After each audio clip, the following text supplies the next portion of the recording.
plus connu, Don Claude Jean-Némy.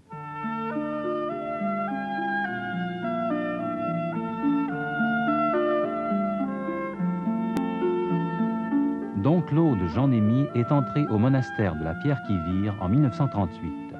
Les moines de ce monastère vivent une vraie vie de prière et d'étude. Leur journée commence à 2 heures de la nuit par les matines, après lesquelles ils se recouchent pour se relever à 5h30. Ces hommes exigeants pour eux-mêmes travaillent beaucoup. Don Claude Jean-Némy, pour sa part, a publié de nombreux ouvrages, le dernier en date étant La Bible chrétienne, dont la première partie a été publiée à Québec par les éditions Anne Sigier. Don Claude Jean-Némy est interviewé par Marcel Brisebois. Don Claude Jean-Némy, vous êtes moine. À quoi servez-vous? À rien. Rien.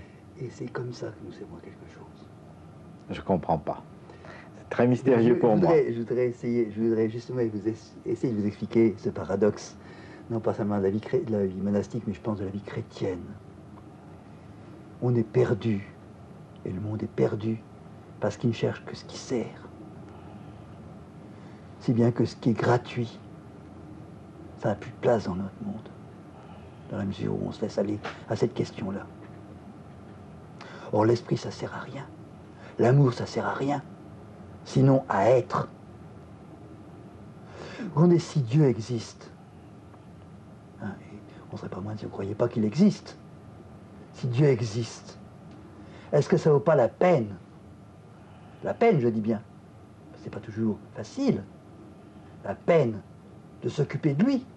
Oui, mais enfin, vous savez très bien que cette pratique que l'on refuse, c'est souvent aussi un refus de l'Église, beaucoup plus qu'un refus de Dieu. C'est qu'on ne se sent pas bien au culte le dimanche, qu'on ne se sent pas bien dans la communauté chrétienne, qu'on n'accepte pas, disons, l'autorité ecclésiastique, le discours, particulièrement le discours des évêques et des prêtres. C'est ça qu'on veut dire quand on ne pratique pas. C'est pas que... je connais des gens qui disent ne pas pratiquer, mais qui, chez eux, prient, lisent la Bible, etc. Grâce à Dieu, bien sûr, bien sûr. Et c'est Dieu qui juge. Hein, et je ne prétends pas du tout juger. Je ne prétends pas du tout juger ces gens-là, n'est-ce pas?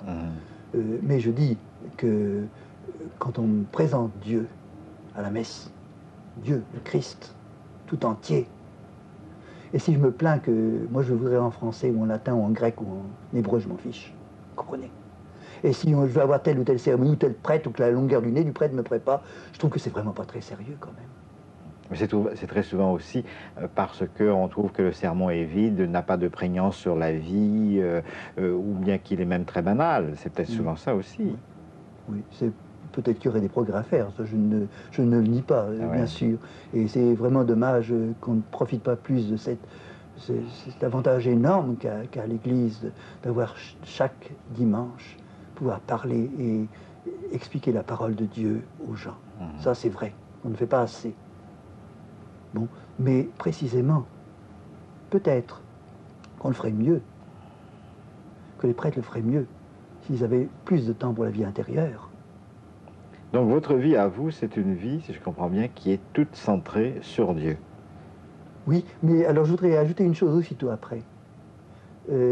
C'est que dans la vie monastique, que ce soit dans l'histoire, c'est-à-dire selon les siècles, il y a eu comme vous savez, il y a 14 siècles que les moines existent en Occident, et il y a eu des hauts et des bas. Et ils ont fait des choses pour les hommes quand ils s'occupaient de Dieu.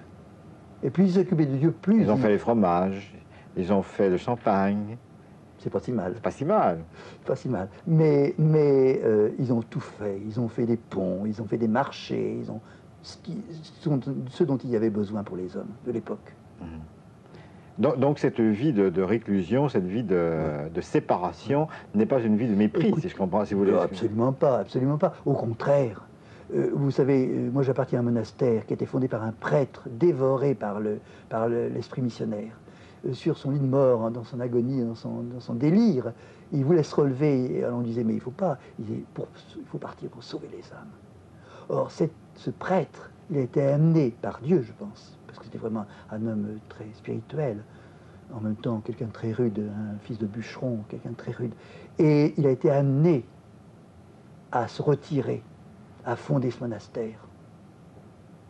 Pour que, précisément, quand les prêtres partiraient, pour évangéliser, car c'était fait pour ça, mais que quand ils partaient, ils aient quelque chose à dire, et que dans leur sermon, on ne puisse pas se plaindre de ce dont vous vous plaignez tout à l'heure. Enfin, vous disiez que d'autres se plaignent, naturellement.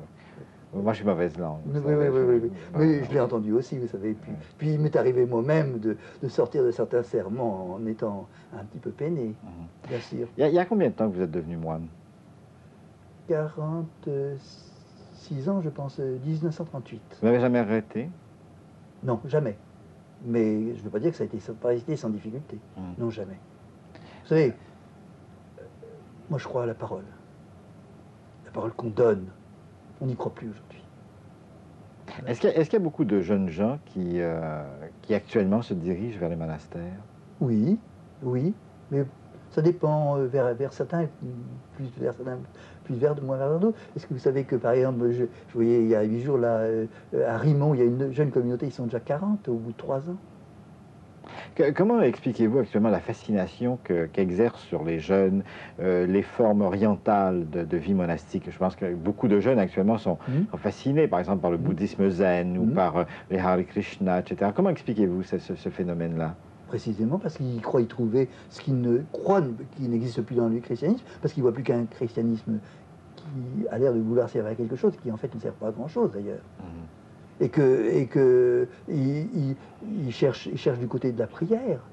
Et il n'y a pas que vers l'Orient qu'on s'oriente, dans l'Église aussi, à nouveau de la prière.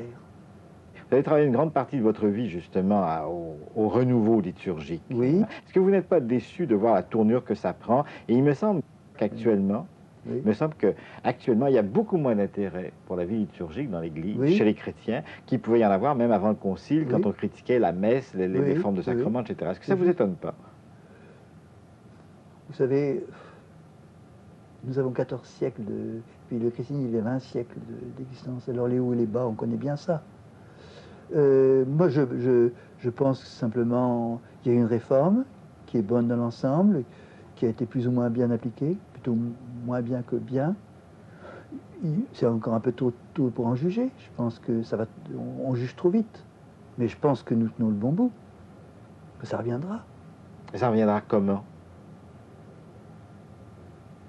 Je ne suis pas prophète. Vous n'êtes pas prophète. Mais c'est déjà revenu de manière absolument inattendue par le mouvement charismatique.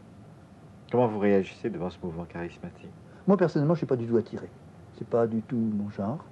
Moi, je me trouve beaucoup plus dans cette prière d'église dont je parlais. Je n'ai pas besoin de la spontanéité. Je trouve que j'aime mieux me couler dans une prière plus grande que la mienne. Et quand je récite les psaumes, puisque vous savez que c'est la partie principale de l'office des psaumes, quand je récite les psaumes, je suis happé par quelqu'un qui est le Saint-Esprit, qui a prononcé des paroles plus qu'humaines. Et je prie plus que je ne pourrais prier par moi-même. Donc moi, je n'éprouve pas ce besoin, vous voyez, mais grâce à Dieu, nous sommes l'Église catholique, et il y a des franciscains, des jésuites, qui sont un très grand art, mais qui ne sont pas des bénédictins, vous voyez. Vous êtes entré au monastère, vous étiez très jeune, vous aviez 18 ans, 19 ans. Oui.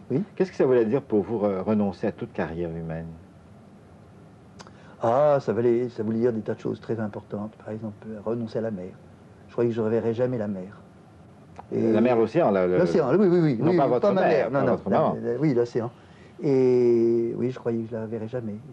Et probablement, si je n'avais pas été moine, j'aurais été à la marine. J'aurais été marin. Ah, oui, probablement. Et ça a été difficile pour vous?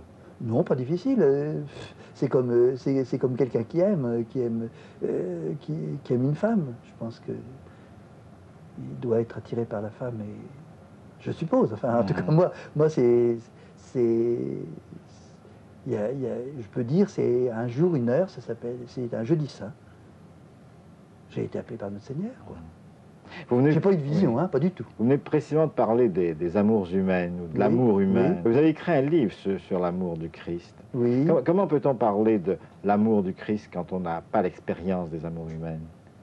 Parce qu'à 18 ans, on n'a pas l'expérience. Vous êtes drôle, vous.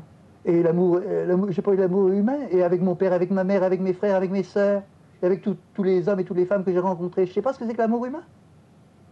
L'amour qui fait que l'on se donne totalement à quelqu'un, qu'on lui appartient. Eh bien, j'espère que je le connais par le Christ. Vous le connaissez par le Christ. Oui. Qu'est-ce que ça veut dire pour vous, l'amour du Christ? L'amour du Christ, ça veut dire qu'il y a un homme qui non seulement était un homme plus merveilleux que tous les autres hommes, qui a eu des paroles comme aucun homme n'en a prononcé, et que cet homme-là, il était Dieu. Et que celui-là, il m'a dit, au chapitre 43 d'Isaïe, « Moi, ainsi parle le Seigneur, Yahweh, celui qui t'a créé, ô Jacob, celui qui t'a formé, ô Israël. Ne crains pas, car tu es à moi. Tu peux passer par les fleuves, ils ne te submergeront pas, car j'ai donné l'Égypte et Séba à ta place. Car moi, ton Dieu, je t'aime. Je t'aime. Comprenez? Bon, ben ça, c'est une déclaration d'amour. Non? Non? Oui. Comment est-ce qu'elle aurait parlé? La femme n'aurait pas parlé autrement, non? Et après tout, bon Dieu, il vaut bien une femme, ou une femme vaut sûrement pas le bon Dieu, si admirable que soient les femmes.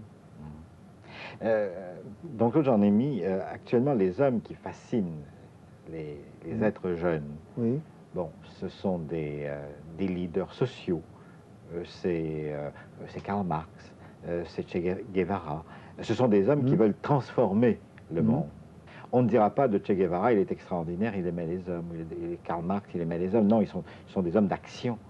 Est-ce que vous ne pensez pas que quand les chrétiens insistent sur cet amour de Dieu ou cet amour du Christ, ils tombent dans une sensibilité ou dans une sensiblerie qui ne touche plus actuellement les contemporains?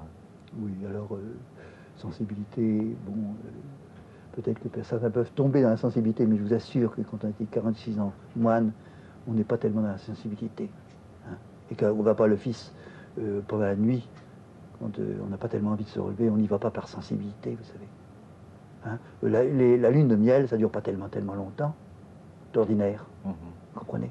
Non, non, non, non.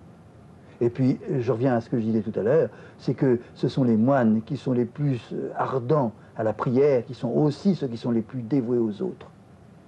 Ça, c'est clair. Et dans le monastère de la Pierre qui Vire, c'est exactement la règle, une règle qui n'est pas écrite, vous comprenez? Mais moi, je peux vous dire, tel moine, bon, ben, celui-là, il saura s'occuper des autres, renvoyer des billets aux absents, etc. Bon, celui-là, c'est aussi quelqu'un qui prie. Le compte à quelqu'un qui ne prie pas, il ne restera pas au monastère. Dans le livre que vous avez consacré à Saint-Benoît oui. et à la vie monastique, oui. vous insistez précisément sur le combat qu'a connu Saint-Benoît, sur oui. le conflit même qu'il a pu avoir avec un personnage dont on a peut-être aujourd'hui oublié l'existence, oui. avec Satan. Oui. Est-ce que tout ça, c'est un langage qui est abstrait, enfin qui est symbolique, ou si c'est un langage réel? Enfin, quelle est oui. cette existence, quelle est cette réalité du combat qu'on peut mener dans la vie d'un oui, moine? Oui, oui. C'est ça que j'essaie de comprendre. Vous savez, comprendre. Je pense que Satan peut se dévoiler pour des grands personnages comme Saint-Benoît. Moi, je n'ai pas vu le diable, je ne l'ai pas vu.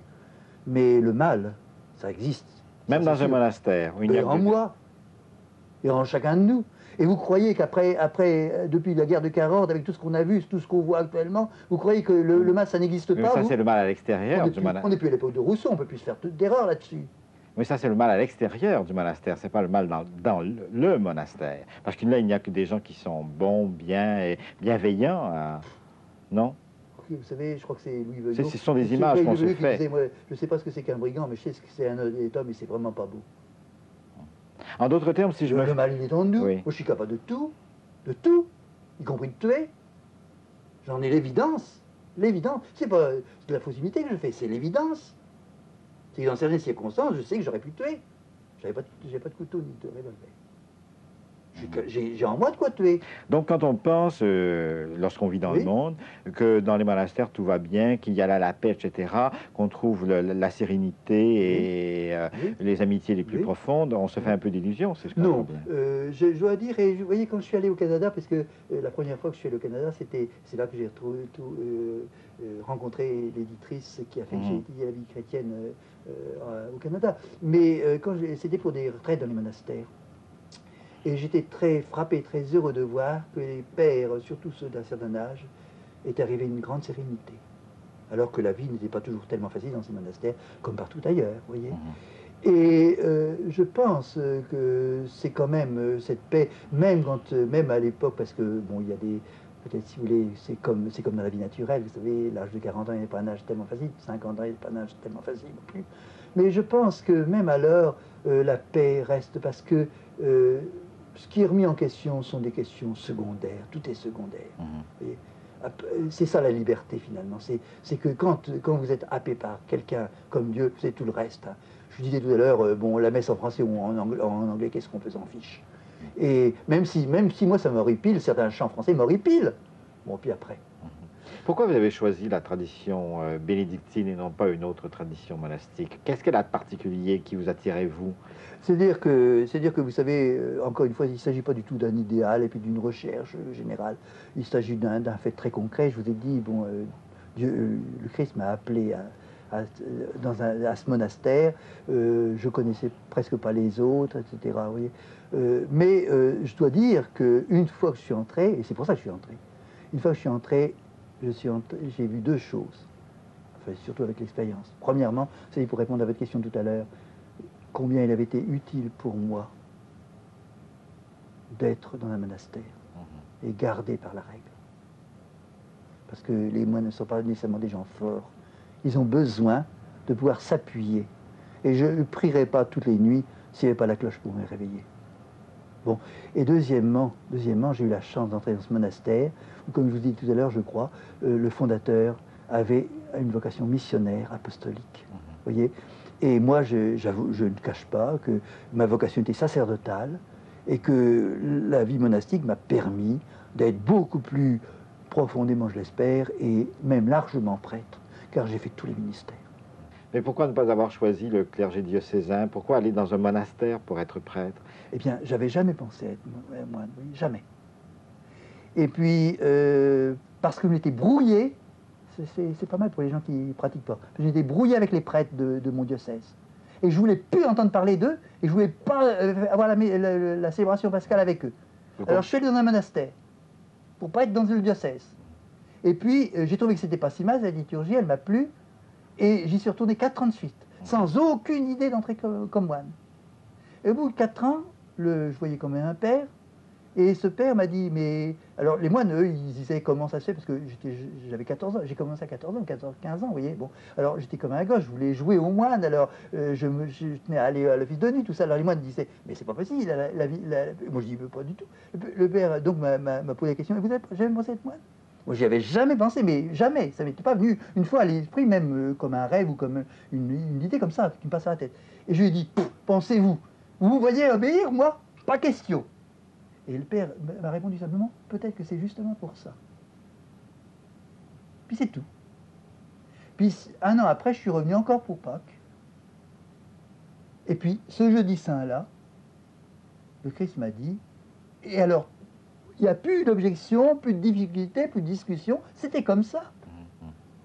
Puis comment tout à coup vient votre intérêt pour l'art roman? Parce qu'en fin de compte, vous êtes avec votre frère, Oui. Don Surchamp, Oui. les responsables de cette collection fabuleuse sur l'art roman qui s'appelle la collection de Zodiac. Oui. Comment ça vous est venu cet intérêt? D'abord, c'est venu de lui, n'est-ce pas? C'est lui, et lui n'a fait que ça d'ailleurs, et c'est lui qui a eu l'idée, qui a eu tout en main. C'est lui le directeur général, bon, et en même temps c'est le photographe. Hein. Bon, mais enfin c'est parce que c'est une petite maison et que il fait un peu tout, avec quelques 3 ou 4 autres secrétaires, et puis alors l'impression qu'il fait vivre le monastère, puisque c'est une imprimée à la pierre qui vit.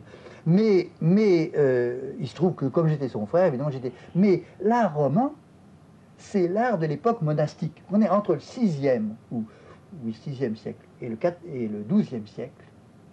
Il n'y avait pas d'autres ordres religieux, il n'y avait que des moines. Et les moines, ils ont construit les églises selon leur spiritualité à eux. Et l'art qu'ils ont inventé, c'est l'art roman.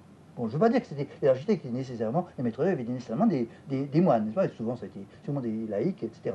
Mais il n'empêche qu'il y avait une imprégnation qui venait des moines. Bon, alors, il se trouve que nous trouvons, et puis je peux vous dire même une chose qui est un peu curieuse, mais c'est pour faire passer le cubisme s'est tourné vers l'art roman. Ouais. Votre frère et vous étiez passionnés de cubisme. Oui, c'est-à-dire qu'on a été très intéressés par la peinture moderne, puisque la peinture de notre temps, c'est celle-là qui nous intéressait. Le père Angelico est peintre, ça. Et puis, on a lu un jour un article, vers 44 à peu près, On a lu un article de, si vous savez, l'époque où il y a eu une grande rétrospective de Picasso, j'ai connu d'ailleurs Picasso. Bon, et puis, il y avait un article d'Albert Gleizes, qui était, vous savez, un des théoriciens de cubisme. Et peintre lui-même. Peintre lui-même, et qui disait, voilà, j'ai trouvé dans l'art roman ce que je cherchais à travers mon cubisme. Et alors, comme tout se tient, je me suis fait chrétien. Je suis devenu chrétien. Chrétien, y compris aller à la messe, hein, enfin vraiment, bon. Alors ça nous a intéressés, le père Angélico est allé le voir, etc. Et puis, il a compris pourquoi, bon, ben, pour une raison, je vais le dire d'une manière très grossière, parce qu'on ne peut pas faire tout un cours là-dessus, mais vous venez, Dieu n'a pas, on peut le répondre avec barbe ou sans barbe, c'est pas Dieu. Dieu est invisible. Si vous avez un art qui est basé sur le visible, sur la représentation, vous êtes fichu, vous ne pouvez plus avoir d'art, c'est sacré. Et à partir du moment où l'art est devenu un art à base de représentation, c'est à partir du gothique, hein, surtout le 14e, 15e siècle, avec la mature à l'huile, avec la perspective, etc. À partir de ce moment-là, l'art sacré a été décadent et des grands artistes de premier plan, comme Goya ou comme Delacroix, leur œuvre est excellente, sauf quand ils font de l'art sacré ou un sujet religieux. Bon, alors, on a les cubistes, sans l'avoir voulu, puisqu'ils n'étaient pas du tout chrétiens, hein, ni Picasso ni Gleizes n'étaient chrétiens quand ils ont fait ça, mais ils ont redécouvert un art qui pouvait suggérer et mettre en branle l'âme sans l'arrêter sur des visages, sur des représentations. Donc ils ont retrouvé un alphabet qui pouvait dire Dieu. Et c'est dans ce sens-là que vous vous êtes intéressé à l'art roman. Encore mieux, on avait commencé sur le cubisme, et puis avec un petit atelier. Et puis c'est venu à Rome, par suite de Paris Match et de sombre histoire. Oui, c'est trop loin à expliquer.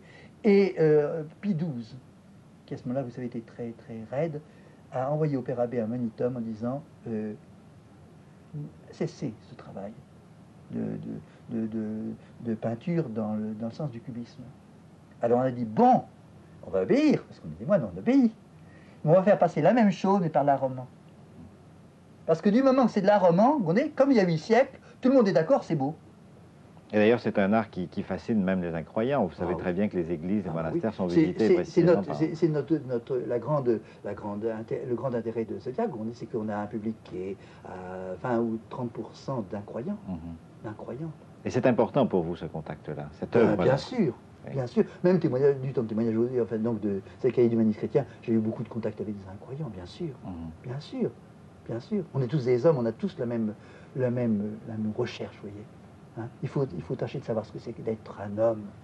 Il faut tâcher de savoir où on va, savoir à quoi ça sert, mais pas de cette manière. Pas de la façon utilitaire. Voilà, pas matérialiste. Oui. Vous comprenez? Est-ce que vous avez eu l'impression, ça fait 40 ans que vous êtes moine, est-ce que vous avez eu l'impression de vous réaliser à la fois comme chrétien et comme homme? Oh oui, mais plus comme homme que comme chrétien, hélas. Je veux dire que vous comprenez, moi, vraiment comme épanouissement, j'ai écrit les livres que j'avais voulu, enfin, pas tout à fait, puisque j'aurais voulu faire de la littérature, bon, mais enfin quand même, j'ai écrit des livres, j'ai pu dire tout ce que je voulais, et le Père Abbé m'a jamais contrôlé ni censuré.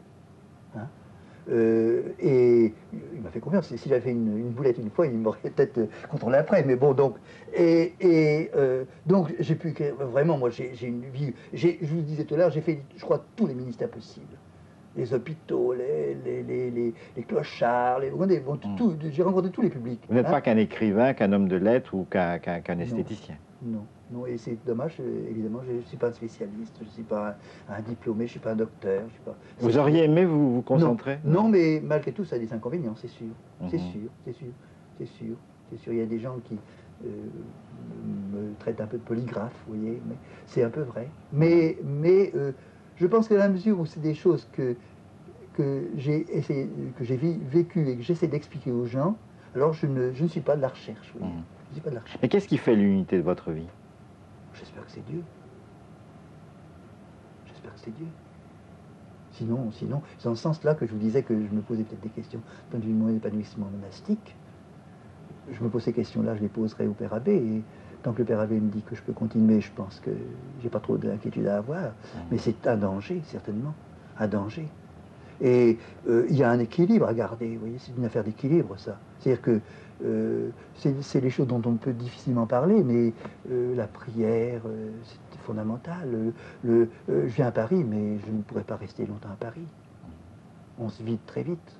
Ça fait 3 ou 4 fois que vous me dites mon père abbé, j'oubliais mon père abbé, etc. Vous comprenez que pour un homme du monde, c'est un discours un peu étonnant, qu'un homme de 60 ans se situe encore dans le cadre de l'obéissance lorsqu'on lui demande de parler de sa réalisation, de son épanouissement. Il y a quand même quelque chose là d'un peu étonnant. Surtout que mon père abbé, il est encore beaucoup plus jeune que moi en plus. Oui. Vous savez, l'orgueil, ça existe aussi. Même pour un moine. Oui, mais pour l'instant, je pensais aux gens qui veulent être tout à fait indépendants. Moi, j'avoue, je vous ai dit tout à l'heure que dans la vie monastique, j'avais apprécié, après coup, je suis pas très pour ça, mais d'avoir une règle. Parce que je vous ai dit que je suis capable de tout. Vous comprenez? Bon, le bien et le mal. Le bien, grâce à Dieu, mais le mal, certainement, ça, j'en suis capable. Et avoir quelqu'un qui puisse être un père pour moi. Bon, je sais bien que, aussi, c'est la mode d'hier, un peu moins aujourd'hui. La mode d'hier, bon, le père, c'est la chose odieuse. Enfin, grâce à Dieu, quand même, moi, j'ai eu un père que j'ai vénéré. Et j'ai eu un père abbé que je vénère encore comme vraiment un père, le premier, qui est le plus important, c'est celui pour la formation. Et le second, il est mort dans un accident de voiture, et j'ai pleuré toutes les larmes de mon corps quand il est mort. Parce que vous êtes un homme passionné. J'espère. Pour prendre un mot de la Bible, l'homme des désirs, des grands désirs, c'est Daniel. Et c'est aussi dans l'Apocalypse de Saint Jean. Oui. Donc Claude Jean-Némy, je vous remercie. Rappelons que Don Claude Jean-Némy a publié, entre autres, un Saint-Benoît dans la collection Maîtres spirituels aux éditions du Seuil, et surtout la première partie de la Bible chrétienne, un ouvrage considérable et extrêmement important qui est publié à Québec aux éditions Anne Sigier. Cette Bible chrétienne permet enfin de lire les textes en les confrontant immédiatement à d'autres qui les explicitent dans la Bible elle-même et dans un volume de commentaires. Cette Bible chrétienne est un véritable monument. Don Claude Jean-Némy y travaille depuis des années en collaboration avec une moniale bénédictine, sœur Élisabeth de Solms.